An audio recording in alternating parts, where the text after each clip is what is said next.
leads me on to the limiting belief number 2, which is that to be lean, I'd have to give up too much. Okay, I'd have to give up too much of my social life. I'd have to give up too much enjoyment, too much of my lifestyle to be able to achieve that kind of goal.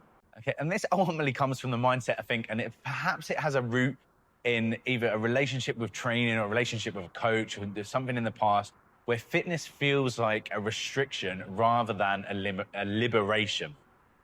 Okay, and I just want to use myself as the example, or the prime example here. Okay, I haven't given up a social life at all, and not at one point on my journey. Slightly when I started my business and trying to grow my business, yes, but not because of fitness. No. Okay. I haven't given up any foods that I enjoy. Okay. Okay. I still eat out regularly. I still have all the foods that I enjoy. I have a sweet tooth. Okay. I have ice cream. I have chocolate. I haven't given up any type of food. If anything, adhering to this lifestyle over time has given me the flexibility to eat foods that I enjoy and to do what I want socially, guilt-free. Okay. I can go out and have, not that I do regularly, but have 20 beers with my mates. Sorry, exaggeration. 20 beers on the floor, have me on the floor probably now. But I could have 10 beers with my mates.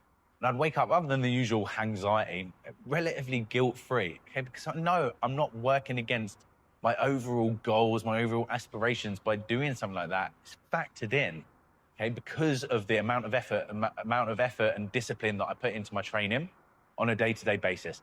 The same comes to a sweet tooth. The same comes to eating out. Okay, everything is about balance. Everything is about being realistic.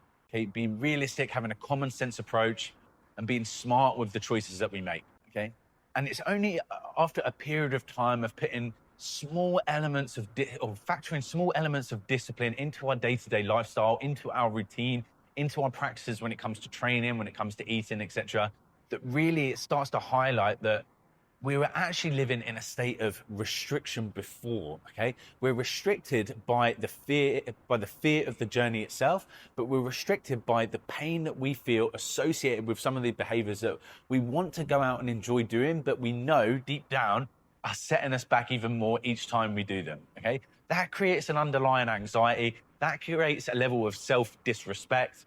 Okay, and it creates a level of self-trust where we are not aligned with ourselves at our most fundamental and goal-orientated levels. Okay, once we start moving in alignment, once we know we are working towards a goal, even if it is of a physical nature, and we see progress towards that goal, okay, it can become liberating in these aspects of our life, not restrictive.